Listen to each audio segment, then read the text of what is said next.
Hello and welcome to this very, very special conversation and discussion. It is a red letter day of sorts. This morning, the Prime Minister, Mr. Narendra Modi, announced that the three farm laws, the contentious farm laws, stand repealed. At this point, I might highlight that they have not been repealed formally yet. It is an announcement and intent that repeal will possibly happen in the winter session of Parliament, which is a few days from now. But the move will bring to a close, hopefully, what has been a long, torturous, and very difficult process for the farmers, closing in on 2 years now. Joining me now is someone who has been looking at that very carefully and engaging with the farmers as well at length. P. Sainath, founding editor of Pari Network. Sainath, thank you so much for joining in. First things first, in terms of what the immediate reaction is from the farming community that you've spoken to, because it seems like this will not be a close of protests till there is that formal repealment that happens in Parliament. Yes, nonetheless, their reaction is also one of joy because they know they have won a fantastic victory. They won it against all odds, against on two fronts. They have won their battle against the government of India, and they have won their battle on three fronts. They won their battle against the corporations arraigned against them, and they have won their battle, Mitali, against a media that has consistently sought to undermine the importance of what is, without doubt in my mind, the largest, most, the largest peaceful democratic protest the world has seen in years, particularly one organized at the height of the pandemic because the farmers had no choice but to organize during the pandemic. The laws themselves had been brought in at that time on the assumption that these guys will sit quietly at home. They don't have the capacity to come out now and challenge us. Fatal miscalculation. So they know this. They know that they've won that. Their reaction is also one of this is the first step. And let's see it go through. We know what happened in Parliament when the laws were brought in. Let's see what other stuff can happen, what other twists and turns. We'll believe it when we see it happen. So that's the reaction. Also, they know Yeah. that there are a great number of other issues which are not resolved by the repeal, and they'll have to fight for those. What was the mood this morning, Sainath, when you reached out to them post, the announcement being made public? Was it relief? Was it disbelief? Because no one in the media that you just alluded to clearly saw this coming. Um, some of them did believe that it would happen. We'd had discussions. They believed it would happen on the eve of the UP elections, and they believed that the driving, uh, determining character of this would be factor would be what's happening in West UP, particularly after Lakhimpur Kheri. So they did have a sense that the government would have to do something. So that was there. And many of them, yes, it was also, have they actually done it? Is it correct what we are hearing? That, I mean, I was just flooded with phone calls from farm groups in I don't know how many states, but over 20 of those groups called to actually verify because they don't trust the media. What are the immediate concerns on the farmers' minds right now, Sainath? As you said, they want to wait to see the winter session of Parliament and this go through. But there are also incongruous remarks from leaders like Dushyant Chautala, for example, who commented earlier in the day saying, the law needs to be reintroduced. It's a gift from the Prime Minister, but it needs to be reintroduced in a different way. Uh, how is that playing in the minds of these people who have now been protesting for close to 2 years? Because it sounds like closure, but then it doesn't. It's closure on these three farm laws, but Mr. Dushyant Chautala has let the cat out of the bag on what, not just on what he is thinking, but what a lot of the BJP leadership is thinking and believes. But Mr. Dushyant Chautala's view may not count for much in Haryana fairly soon. You know, uh, of course, Haryana has no new election coming up, but just look at what happened with the election of Abhay Chautala. Okay? He resigned on the farmers' issue, and the Congress party, which behaved on that old, put up a candidate against him. It's a very wrong thing to do. It reminds me of, they always remind me of the old saying, when there's nothing left to do, be sure a fool will do it. So they put up Benival as a candidate, undermining a candidate who had given up his assembly seat for the farmers. Benival lost his deposit, and yet he shaved 20,000 of the margin of Chautala. Meanwhile, the entire government of Haryana, from the CM to the DM, went out of their way in the campaign for the BJP candidate. Many union ministers, a lot of power, financial power, went in behind the BJP candidate, and yet Abhay Chautala won by 6,000 odd votes. Okay, that also tells you, with all that muscle power, with all that money power, with the Congress playing the role of a fool, he still managed to win. Look at the significance of this. What happened? Now everyone's talking about the UP poll, the Punjab election. The media never once gave any importance. Corporate media never once gave any importance to the result of the by-elections that on which we got the results on November 3rd. I say that because I read the editorials of the Times, the Express, the Hindustan Times. Two factors were, you know, prominent by their absence in the analysis. They wrote about, hey, ruling parties are winning everywhere. That's how by-elections are. Look, TMC won in Bengal, uh, BJP won in Assam. That's what by-elections are about. You know, two factors they left out completely. They did not discuss in their editorials COVID-19 mismanagement, a very, very important thing in these states. COVID-19 mismanagements, all those migrants who came back angry, disillusioned. Second, they did not mention the impact of farmers' agitations. Now, if you really look at it, in all the states where the farmers' issue was intense and around Delhi, there were stunning results. Who ever heard of the BJP or the Janasangh or any such formation coming third and fourth in constituencies in the state of Rajasthan?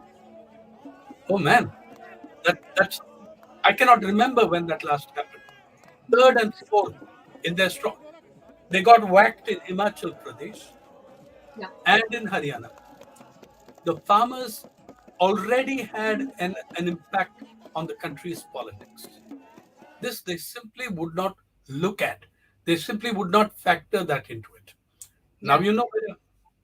In fact, on the media reaction, there's two other strains coming through, Sainath. One, the fact that, or the narrative being built that the right is capable of political pragmatism, something the left is not.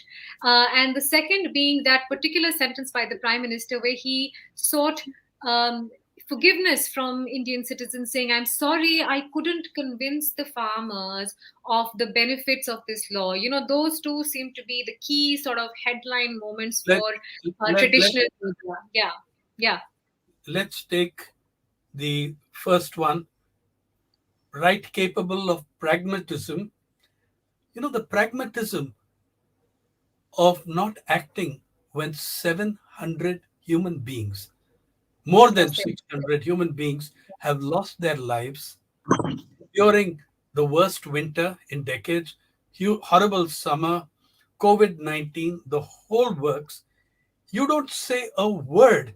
And please look at what he is apologizing for. He is not apologizing for the farm laws. He is not apologizing for having brought the laws. He is apologizing for failing to convince, in his words, to persuade a section of farmers despite best efforts. The best efforts included, you know, running them down in vehicles in Lakhimpur Keri.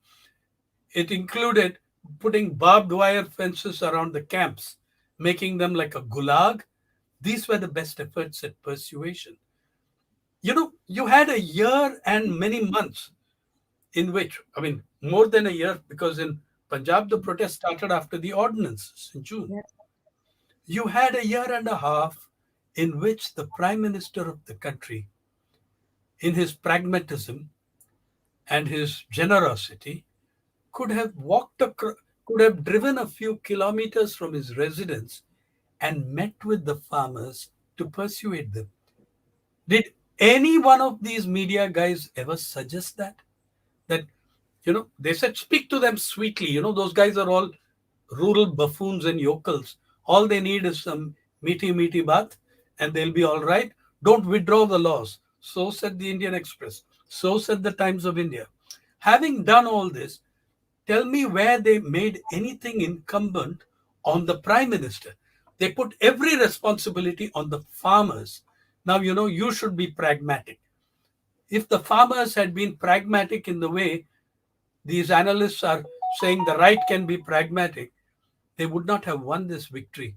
I think the farmers were pragmatic in the sense of integrity. Without sacrificing their integrity and honesty, they were pragmatic. They stuck to their principles, they fought it out, they roughed it out, they lost 600, 700 lives, and they got them to backtrack. There is an almost The, obvious the, reason staring us. the, Yeah. the Please go second ahead. thing about the Prime Yeah. Minister, I'm sorry, but I think I Yes. did was that he had every opportunity to go and meet them. They're his own citizens. He made 7 foreign trips this year, including to the COP26. Couldn't he have just stepped across and said, let's talk? What was the persuasion? The persuasion seems to be the timeline, Sainath. I mean, what is staring us almost obviously in the face is the fact that we are now looking at upcoming elections in two of these key states, Uttar Pradesh, where Western UP clearly seem to be moving against the incumbent government, and Punjab, where, of course, the mood is extremely sour. Having spent so much time with the farming communities and the groups, Sainath, do you expect to see any shift in sentiment because of this repeal or the announcement of this repeal, or are the cracks too deep now? I think it'll play out differently in different states and regions. In Punjab, it's very amusing to see people saying, I mean, Amrinder projecting the idea that he got this done and he resigned from the Congress to do it. The idea of what shifts it'll make in Punjab. Look, I think it's not just any shifts, but the scale of the shift must be big enough to turn things around. To project that this was generosity, that this was victory of the Prime Minister and Amarinder Singh, please ask yourself one question. The millions of Punjabis whose hearts are with the people in the protest camps, yeah, they don't know whose victory it was. They think it was Amarinder's victory. The people in the camps, do they believe it was their victory, or they say actually Captain Saab did it? No chance. I mean, just let's be pragmatic, okay? Why would you, as a person living in Punjab, who in her household, in her village, in her area, has been every day collecting food, rice, wheat, lentils to send to the camps at Delhi, and you yourself have made 2, 3 trips back and forth, are you suddenly going to say, hey, it was the generosity of the Prime Minister that this happened? I leave it to you. I mean, I won't speculate further. You answer that question for yourself. In UP, there was a different dynamic. And the problem in UP is also that even before this repeal, and even before Lakhimpur Kheri, a situation was developing where uh, the popularity of the BJP government led by Adityanath was sinking quite fast, including with his own MLAs, whom he has treated as riffraff. Many of them, before the pandemic began, were sitting on a protest in the assembly campus because the chief minister would deal directly with the district magistrate, the collectors, and not take any note of many of these MLAs. So that was there, but my understanding from two visits there or recently, but my understanding is that while the discontent with the BJP was high, the arithmetic of the opposition did not add up. And I'm not sure still that it does. I'm not sure that it does. Yes, I feel Akhilesh gaining every day.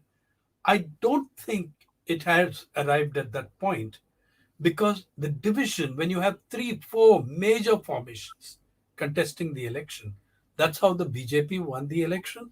That's how the Congress party won the elections in UP for the first 35, 40 years. That's what happened. So that division of the opposition vote and whether the Congress perceived resurgence in East UP will undercut the BJP or the SP, I don't know the answer to that. Okay. Yeah, and it's very hard to determine. But Lakhimpur Kheri Yeah. took things in a phenomenal direction.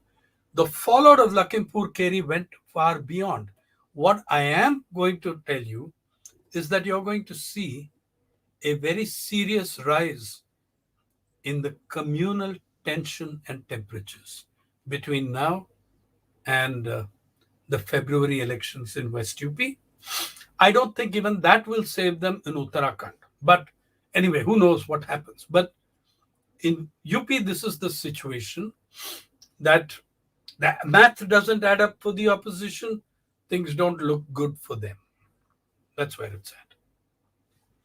I was speaking to someone earlier today, Sainath, who made the point that the repeal is on the one hand. What exists at this point is a tremendous trust deficit between the entire farming community and the central government. And on that, a lot of hard work is going to have to be done, whether it is in the form of rethinking waivers or rethinking the kind of schemes that you have, having a conversation about MSP.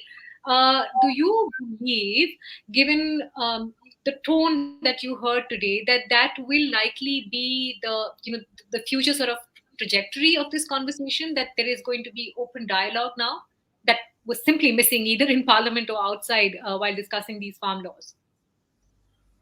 Open dialogue, rethink, I'd be very happy if that happens. But the track record of every performer so far does not enthuse me to understand that it will happen. Because I think Dushyant Chautala was very, very inadvertently honest about that they're going to try bringing it some other way. See, these laws are not for farmers, and they don't just affect farmers, they affect every citizen in the country. I am terrified of the fact that there are four clauses in two of these laws that take away the right of every citizen to legal remedy. The clauses 14 and 15 and 17 and 18 in the first two laws, outside, I mean, barring the essential commodities one, they say that no suit shall lie, no prosecution shall lie against the state central government, against the state government, against any officer of the central government, against any officer of the state government, against any other parties acting under this law in good faith and with good intent. Read Ambani, Adani, and the rest of the big boys, right? So let them um let them those clauses have been introduced. Those clauses are actually a strike at fundamental rights, Article 32, which is the right to legal remedy. The jurisdiction of the civil courts has been completely barred in these laws. That's been brought into the other laws that have followed, like the Karnataka law on the amended law on cow slaughter, in which they've also added that those acting, Article 70, Clause 17, those acting under that law, not government parties, but anyone acting in good faith, will be deemed to be public servants. Now that's a law written for the VHP Bajrang Dal. Okay, so that kind of stuff. These are not going to go away. These problems are not going to go away with the repeal of the laws. They've decided to make this approach of robbing citizens of their right to recourse to courts. That's another problem. Now, are they going to restore civil discourse? I mean, you ask yourself how it is in a country where, look at the discourse they have with journalists who are not part of the, crony corporate media. Look at the discourse. Look at Siddiqui Kappan. There's no discourse. There's no discourse to see. Oh, well, there is a course of action, which is that Yes. I slam you, beat you up, throw you under UAPA into jail like Siddiqui Kappan, or I raid independent media companies, independent media outfits. I mean, this has been the discourse. So, what if something changes that? I would be delighted, but I think that's only going to change with public action, with public opinion firmly mounting against the dismantling of democracy. There's also two ways this law has pulled China. It's not just that it was anti-farmer, but that it was pro large corporates. I think that probably stuck on the government a little bit. That tag of "Soot Boot Ki Sarkar." Do you think that dynamic as well will now get strained a little bit?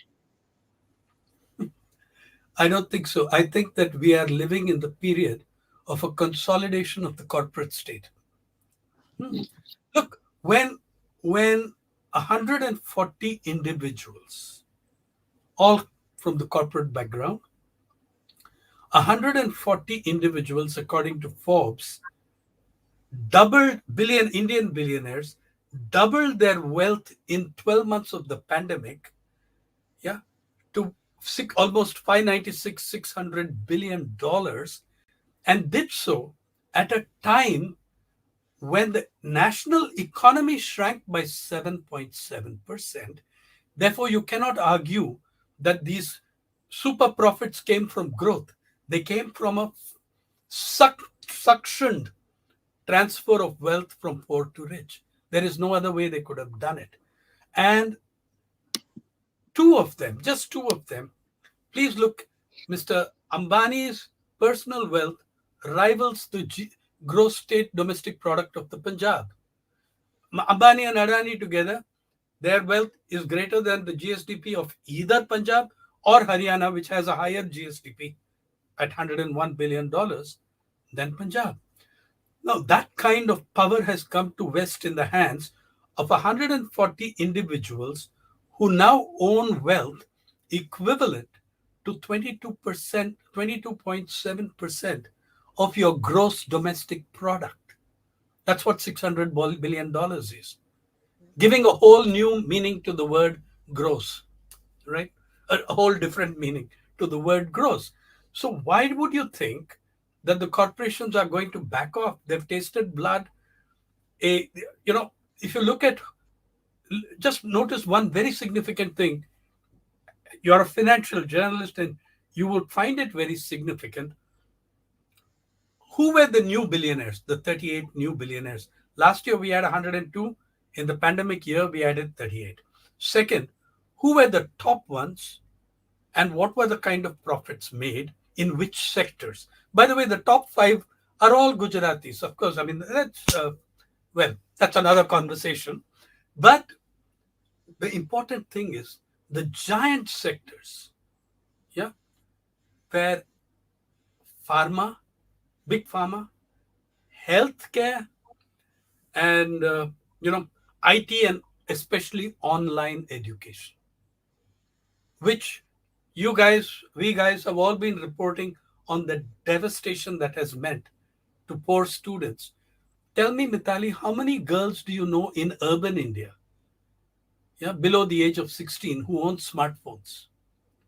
In rural areas where we are concentrated, we can't find one in an Adivasi area called Thane and Palghar.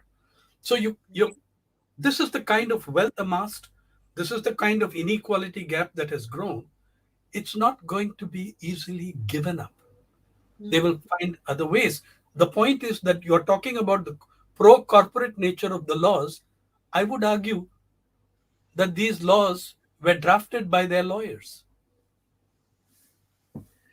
What happens to the states now, Sainath? Because, for the longest time, that was the argument. It's a state subject that was then sort of overridden with the fact that there's interstate travel involved, which is why this can now be a central law. Some states actually brought in fresh laws modeled on these three laws, saying we're going to take this part of it, but not that part of it. How do the states now navigate things from here on? The states, let's face it, there's been a gigantic setback. I would say 30 years setback to federalism. And the states walked into it. They walked into that when they went in wholly enthusiastically for the GST. With that, they sacrificed the one or two major areas of revenue, like sales tax. There were things that they had, instruments that they had, that they gave up to the center and can easily be squeezed and pushed around now, right? They're begging. They approach the center with a begging bowl. That was one big setback to federalism. The second thing is that argument that there is interstate movement, so it can be a central law, that is so completely false. At the time of independence, at the time of the forming of the Constitution, there was a huge debate, an extended debate on whether agriculture should be a state subject or a central subject. And the framers of your Constitution came to the conclusion strongly that it would be ridiculous if it were a central subject. And bureaucrats who had no idea of the different agroecological zones of Tamil Nadu or Karnataka or the Northeast were taking decisions affecting the people, the farmers, their lives, and those societies.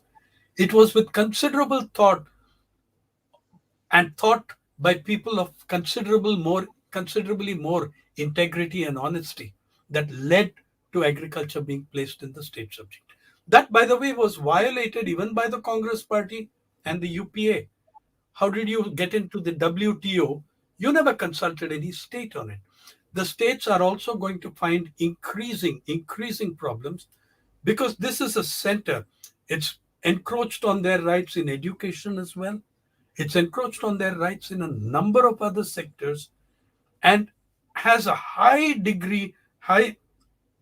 it moves very strongly towards centralization of just about everything.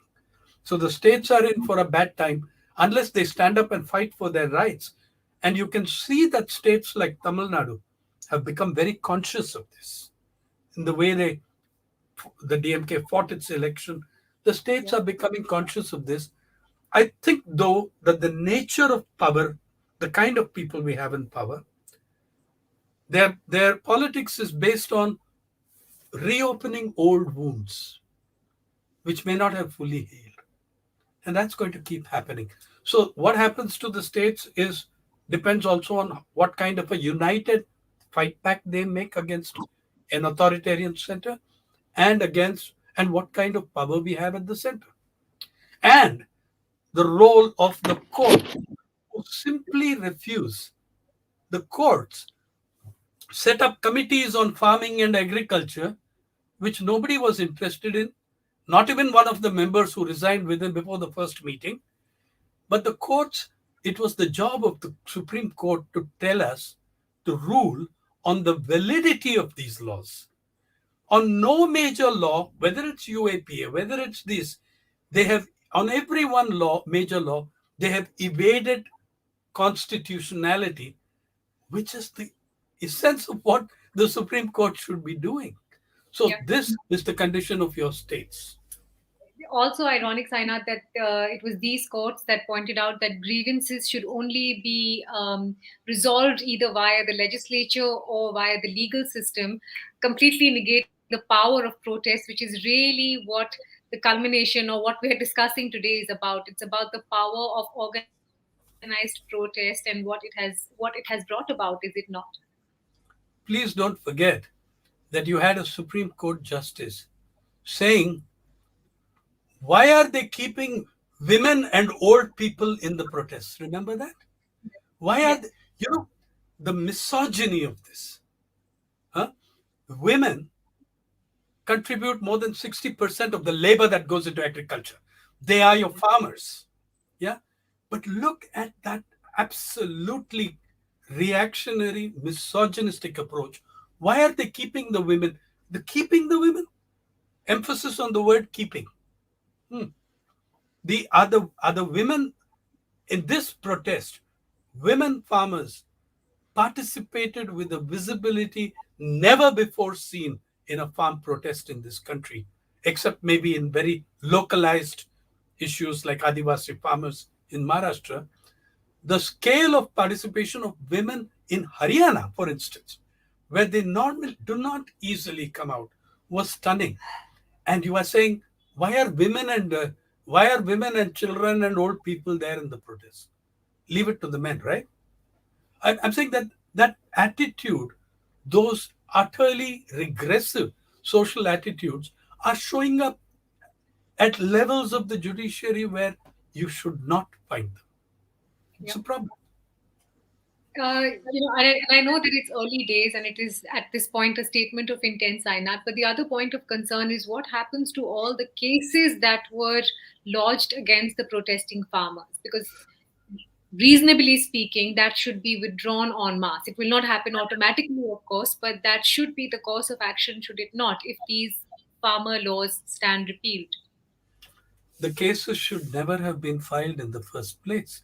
Yeah. But here's a government that revels in piling up cases. I mean, you know, from a Disha Ravi to a Stan Swami who's 85, right? And he dies. There is a complete, there is also a complete, I think, a loss of integrity in the media in tackling this kind of destruction of democracy. So, I think that the cases should never have been filed. They should be withdrawn. They should be dropped immediately. But as Dushyant says, there will be other cases. There can be other methods, other ways. Remember that Ajay Mishra, before 2, 3 days before Lakhimpur Keri, said, I can discipline these guys in 2 days. I can sort them out in 2 days. Take that, read that along with comments from the Supreme Court saying you can't protest and approach the court. I never heard of any law in this country that says that if I am in a court, if I am in a court filing for justice, that I cannot express myself or protest outside. You know what I Yeah. think? I think they were planning to physically evict the camps. There was serious planning for it, and there was a build-up which went out of control with Lakhimpur Keri. And after that, they could not dare do it, but they did plan to do it. Yeah. And to give the Supreme Court the benefit of doubt, they were also speaking specifically about road blockages, I think. But yeah, I completely take your point on protests. But Uh, they never once conceded that the no, roadblocks were not put yeah, up by the farmers, but by the but by government. the police. Yes, absolutely. For two key actors in this process, Sainath, what would you say are the big lessons to draw from this? One, for the central government and its leadership, where the impression seems to be that they are seriously dithering now. There is pressure, and they are feeling that palpable pressure of discontent, of anger, all of it simmering under the surface.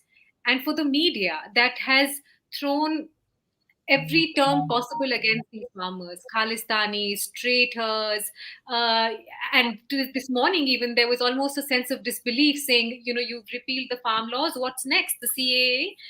What are the lessons for these two key actors? You would say, if there were to be some soul searching.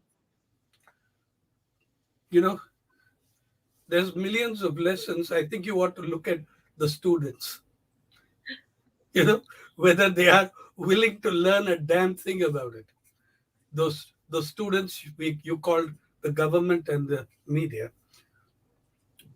The thing is, I don't believe that this will lead to a domino effect of repeals and other things. Yeah. There are major elections up in 5 states, particularly the one state they're bothered about because, see, I think that's why I'm saying, one, you're going to see a build-up in communal tension, and two, before the 2024, Mithali, there is always Pakistan, right? Yeah. So I mean, let's be honest about it. Every one of us as journalists know this, that something will happen, that people will do something terrible or risk it. But the problem is, the same song may not get the same reception a second time. If you look at it, even in 2019, they had all but lost the elections till those incidents took place. In the south, they did as badly despite Pulwama, except in Karnataka, where they were going to win anyway, given the disarray of the opposition. They are still now, they're even worse off now in the south after having, severed the CM-ship of Yadiyurappa. And the huge difference now between now and 2019 is two states accounting for 90 seats called West Bengal and Maharashtra. There also the significance of the by-elections tells you something. In these states, they got a huge number of seats the last time. Have a look at what it seems like now. So they have only the lessons of success from 2 or 3 methods and tactics they use. They're going to use those. The media, see, the thing is, the corporate media's tie-in with government is very serious. Their billionaires make their money from government contracts, from government leasing out, and that's why now let's take the farm protests and how the media reacted to them. They would write these unsigned editorials, shedding, I won't say crocodile tears. I think there's more sincerity in that species. So, but shedding some spurious tears about these are simple people, explain to them. Basically they're rural yokels. They meety meety baat karo, let them, you can persuade them, which is where again and again I tell you, Mr. Modi never apologized for the laws. He never apologized for abuse of parliament in pushing those laws through. He never apologized for taking the side of the corporate world. He apologized for his inability to persuade a section of the farmers despite best efforts. So you're going to, the media are only going to learn what improves their revenue. That's how they're going to be.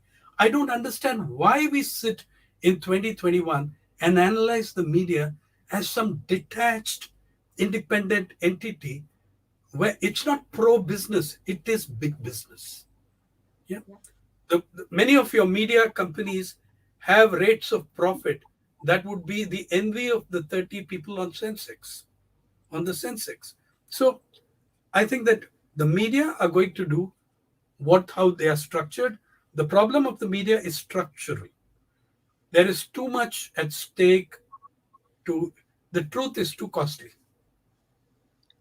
And one only has to run an eye over the key advertisers and sponsors for many of the TV channels and their shows to know what the truth is.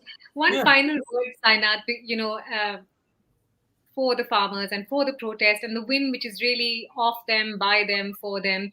There is a truism, is there not, that any government across the world should not and cannot take on the farmers? You know, you just have to look back to 2004. Yeah, it was the first time, and with the Hindu, we were bringing out the scale of farmers' suicides since 2000, since the year 2000. Though they had begun around 97, 98, the first major story on that was a survey ML Narasimha Reddy of Enadu and I from the Hindu did. As that time, I as a freelancer for the Hindu Sunday magazine. When we found 600 people had taken their lives in the single district of Anantapur. Now, the suicides are not the agrarian crisis. They are its outcome, not its origin. They are its, they are not its cause, but its outcome. So it was clear we had a very different understanding on what would be the election result in Andhra Pradesh, where Mr. Naidu was the darling of the media, Indian and international. Yeah. And you saw what happened to him again now. His rival has captured the imagination of the farmer. However, I don't think farmers are a majority. Actually, they're quite a small percentage of the population, full time farmers. But you don't mess with them and expect them to lie down and roll over. That is a serious mistake. They have started fighting back. It was something that in every talk with them, I would say, you know, please don't commit suicide. Create organization, create unity. That's where your strength lies. And you guys are going to inspire the rest of us to get some courage to speak up when wrong is done. And I think that's what these farmers have done today. They've shown the rest of us that principled, peaceful, dignified protest and resistance is both legitimate and desirable. And they had what is easily the longest sustaining mass protest under the pandemic. I think that's a fantastic victory. But they also know there's a huge, huge road ahead. Indeed, and it's been a hard fought win so far. Sainath, I so appreciate your time. Thank you for joining in. Thank you for speaking with me. Thank you for putting this timeline into perspective. Pleasure.